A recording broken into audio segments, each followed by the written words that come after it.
Sup et catchadicté, bienvenue dans cette nouvelle vidéo, c'est Jimbo et je serai votre commentateur aujourd'hui. Et aujourd'hui on se retrouve pour un nouvel épisode de WWE News. Dans cet épisode de WWE News, on va parler donc d'infos, donc d'un potentiel push et avenir d'un clan. Et surtout, voilà, un record qui a été battu et encore le domaine du jeu vidéo. Donc vous êtes prêts? Que les news commencent.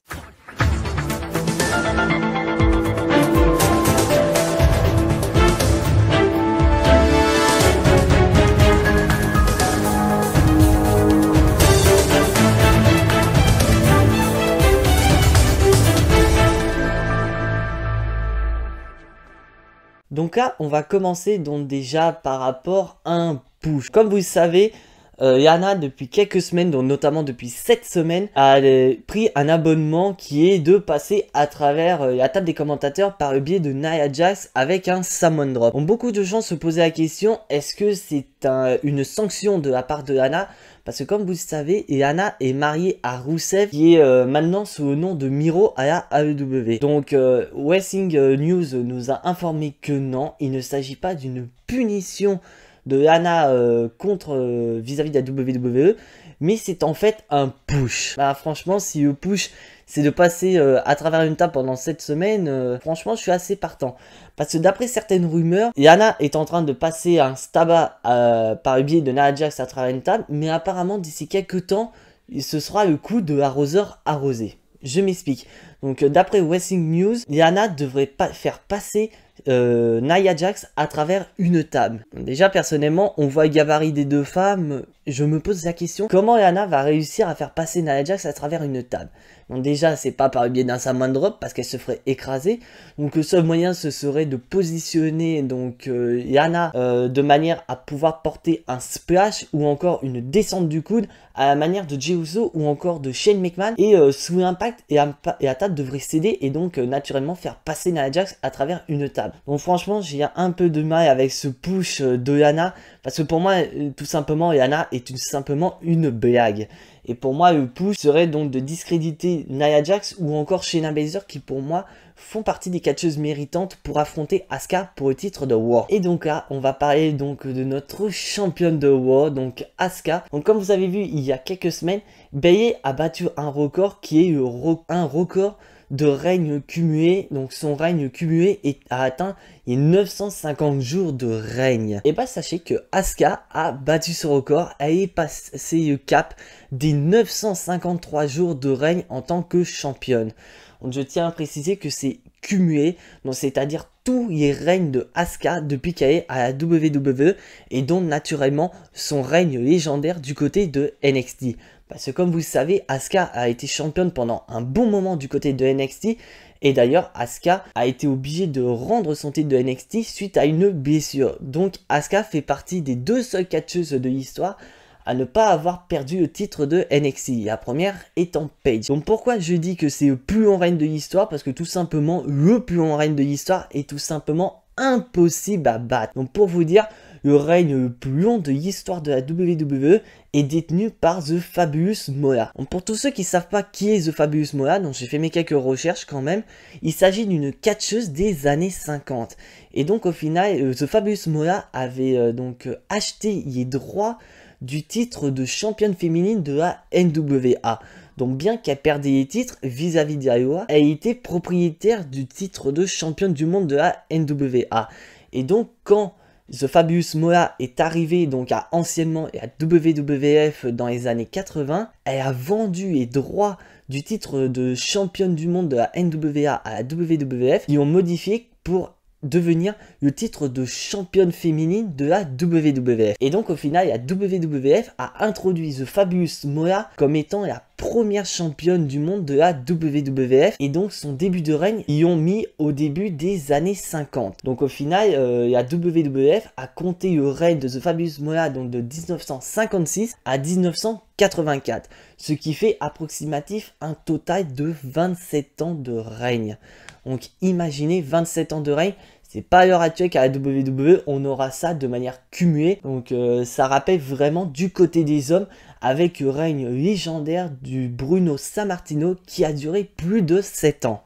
Donc en parlant de champion, on va parler de notre champion universel, j'ai nommé Roman Reigns. Parce que comme vous le savez, Roman Reigns depuis un bon moment, depuis SummerSlam, a effectué un hit turn. Et donc grosso modo, en ce moment, il était en rivalité avec Jey Uso, où Jey Uso ne comprenait pas les réactions de Roman Reigns. Et donc beaucoup de rumeurs stipulaient qu'on allait avoir un clan du côté de SmackDown. Et bah comme vous avez pu voir, le clan commence à avoir un petit peu le bout de son nez, car en effet Jey Uso a effectué un hit turn la semaine dernière en rejoignant son cousin Roman Reigns. Donc on a eu des infos suite à cela, et donc la WWE compte effectivement créer un clan autour de Roman Reigns avec Jey Uso.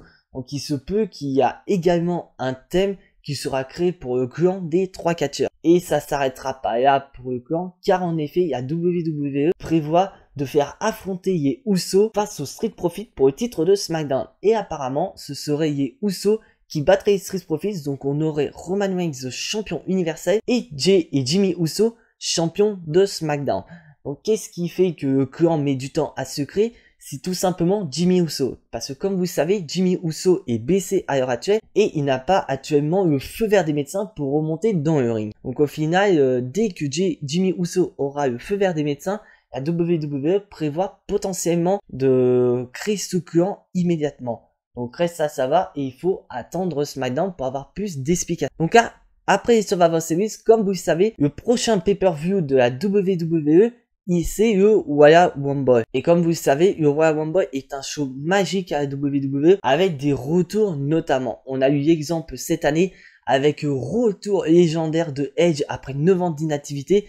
D'ailleurs, Axel Ryan sont là pour en témoigner. Donc au final, la WWE prévoit quelque chose pour le Royal Rumble.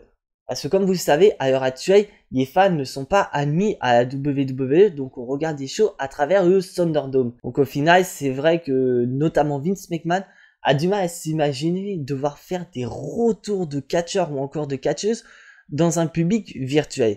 D'ailleurs, je vous donne mon avis personnel. Pour moi, en retour qu'on peut avoir au Royal Rumble, du côté des femmes, on peut avoir Charlotte Flair, Ronda Rousey ou encore Becky Lynch. Et du côté des hommes, donc on va parler de rumeurs, c'est qu'apparemment la WWE prévoirait de faire le retour de Edge pour le Royal Rumble 2021 et de lui faire gagner le Royal Rumble. Comme ça, la WWE pourra faire l'acte 3 entre Edge et Randy Orton à WrestleMania 37 pour le titre de champion de la WWE. Mais on n'est pas là pour parler de ça, mais apparemment la WWE, notamment Vince McMahon, essaie de trouver un stratagème pour pouvoir accueillir des fans pour le Royal Rumble 2021.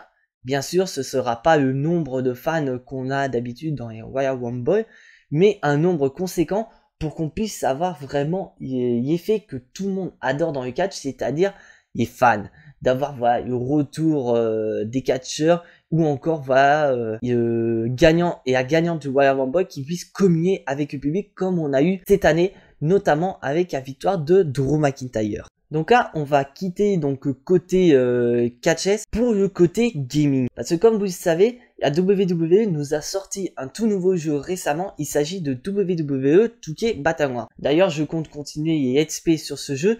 Mais comme j'ai eu un petit bug sur mon compte, bah, je suis obligé de recommencer tout à zéro. Donc au final, je vais pas parler de 2K Battlegrounds, mais apparemment, la WWE prévoit de nous sortir un nouveau jeu mobile d'ici la fin d'année. Donc ce jeu c'est WWE Undefeated. Donc personnellement j'ai regardé la bande-annonce, je suis pas très excité par rapport à ce jeu, mais on voit vraiment que WWE nous sort ce jeu dans le but de pouvoir nous faire poireauter pour WWE 2K21. D'ailleurs, pour les jeux mobiles WWE, il y a l'excellent WWE Supercard dont je suis amené à vous faire potentiellement des SP dessus car j'y joue énormément à ce jeu. Donc franchement, je sais pas comment on peut traiter ce jeu parce que je pense que ce jeu va avoir un côté gratuit. Mais si tu veux avancer un peu plus dans le jeu, il faudra payer.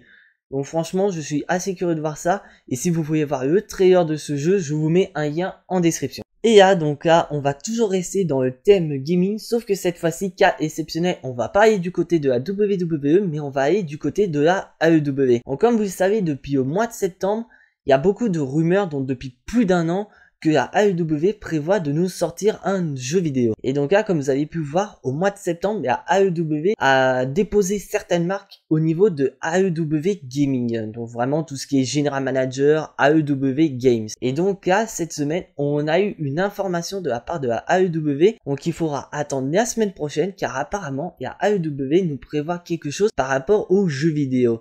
Donc, est-ce que ça va être un trailer du côté d'un nouveau jeu sur le thème de la AEW, un peu style SmackDown vs Raw comme on a eu il y a quelques années? Franchement, on ne sait pas du tout. Rien n'a été fuité. On a juste eu rendez-vous donc la nuit de mardi à mercredi prochain pour avoir ce fameux trailer. Donc moi personnellement, je pense que ça va être un jeu vidéo sur le thème de Raw vs SmackDown. Même si je dis à l'envers, c'est pas grave. Et pour moi, franchement, ce serait peut-être génial. Parce que c'est vrai que WWE, depuis le 2K20, ils sont sur le déclin.